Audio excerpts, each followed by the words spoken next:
Hi guys, welcome to the chapter on trigonometry ratios. Okay, in this chapter, we will learn two things. Firstly, we will learn how to identify the hypotenuse, the opposite, and the adjacent of any right angle triangle.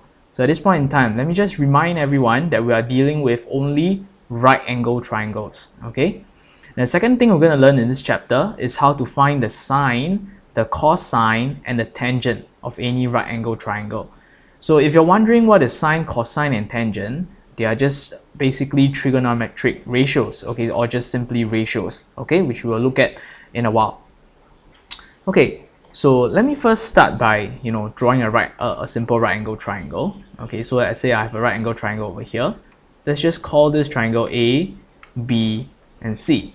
Okay, so what we're going to do here is to learn how to identify the opposite, the adjacent, okay, and the hypotenuse.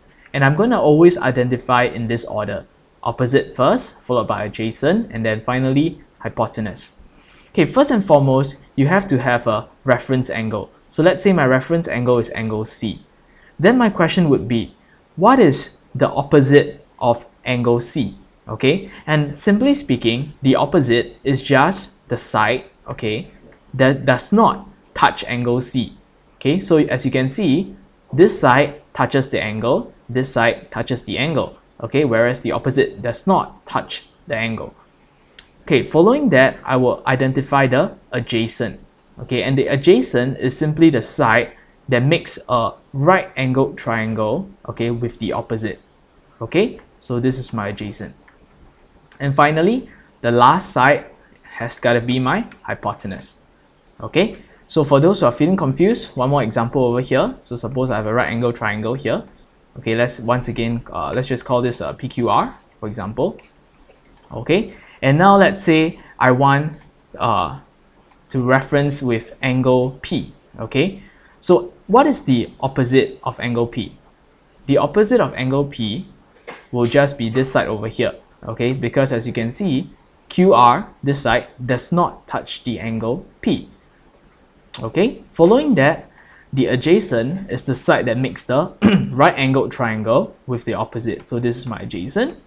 And finally, the last side is my hypotenuse.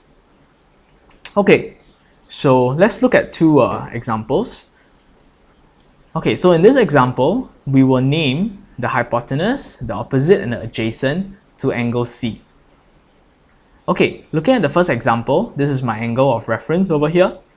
Okay, and then first and foremost, the opposite side will be the side that does not touch the angle C. So over here is my opposite. Okay, and the side that makes the right angle with the opposite is my adjacent. And finally, the last side has got to be my hypotenuse.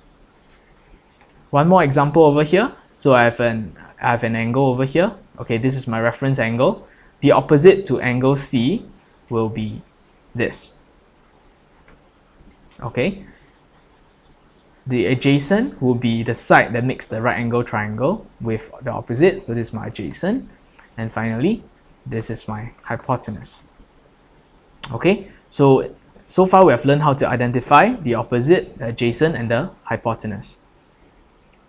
Okay, moving on, we will look at how to identify, or rather to solve for our sine, cosine, and tangent. Okay, in a while I'll show you a very easy way of remembering these ratios. Okay, the sine of any angle, let's say angle A, okay, is defined as the opposite over the hypotenuse. Okay, and the cosine of any angle is defined as the adjacent over the hypotenuse. Okay, and finally, the tangent of any angle is defined as the opposite over the adjacent. Okay, so I'm just going to use a very simple example to show you what I mean. So let's say once again, I have a right angle triangle, A, B, C. Okay, so first and foremost, I will start by identifying the opposite, which is, okay, let's say I reference to angle A. The opposite to angle A will just be here. Okay, the adjacent will be here, and the hypotenuse will be here. Okay, So let us solve for the sine of angle A. So the sine of angle A is defined as opposite over hypotenuse. Okay, and as you can see, the opposite is line CB. Okay, the hypotenuse is line AC. Okay, so we have sine of A equals to CB over AC. Okay, moving on, the cosine of A is defined as adjacent over hypotenuse. Okay, and the adjacent is over here, AB. The hypotenuse is just AC. Okay, so basically I'm just filling in the sides over here. And in further questions, we will see that sometimes the question will give you some values for this side. Like for example, this can be 5. Okay, and finally, okay, let's move on to the tangent. It will just be opposite over adjacent. Okay, so the opposite is CB, adjacent is AB. Okay, so yeah, it's as simple as that. Okay, let's move on to a more concrete example. So as you can see over here in this example, we are asked to find the sine, cosine, and tangent in terms of P, Q, and R. Okay, so we want the sine of angle A. So angle A is my reference angle. So the first thing to do is to identify the opposite, the adjacent, and the hypotenuse. So over here is the opposite, over here is the adjacent, and finally over here is the hypotenuse. Okay, so the sine of angle A is defined as the opposite over the hypotenuse. Okay, if you have forgotten, I left the formulas here up on the screen for you. So the opposite is just R in this case. Okay, and then my hypotenuse is just Q. Then therefore, the sine of angle A is just R over Q. The cosine of angle A is defined as the adjacent over the hypotenuse. Okay, so in this case, my adjacent is P. Alright, P, and my hypotenuse is Q. Okay, and finally, the tangent of angle A is defined as the opposite over the adjacent. So you have R over P. Okay, one more example over here. So I want the angle A to be the reference angle.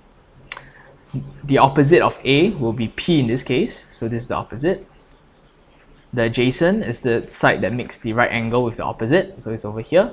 And over here I have my hypotenuse. Okay, so once again, the sine of angle A will be opposite over hypotenuse. Okay, so I have P over Q. The cosine of angle A is adjacent over hypotenuse, so I have R over Q. And finally, the tangent of angle A is opposite over adjacent, so I have P over R. Okay, and I think that's all we have for this video. I'll see you in the next one.